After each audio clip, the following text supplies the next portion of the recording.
Consuelo Modesti, una partita è appena terminata, un'altra sta per incominciare. In questo intervallo di tempo c'è un'importante iniziativa che ci sarà sabato a Udine.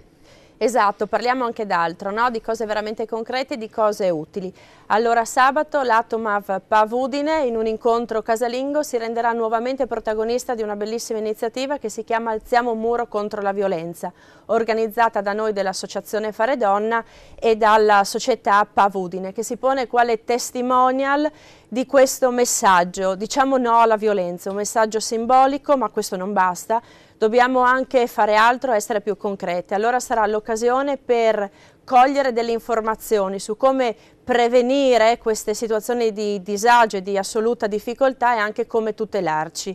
Invitiamo pertanto a partecipare non chiaramente chi ha solo necessità per sé, ma soprattutto è aperta a tutti, a donne e uomini, perché chiunque possono entrare in contatto con persone che ne hanno bisogno e quindi dobbiamo farci portatrici di questa informazione. Io vi ringrazio per lo spazio che ci date sempre per tutte queste iniziative di carattere sociale, approfitto nuovamente per ringraziare, per invitare veramente tutti a questa iniziativa, che è un'iniziativa di sport, un'iniziativa di divertimento, ma che abbina anche un importante messaggio sociale. Diciamo assieme no alla violenza ed alziamo assieme questo muro.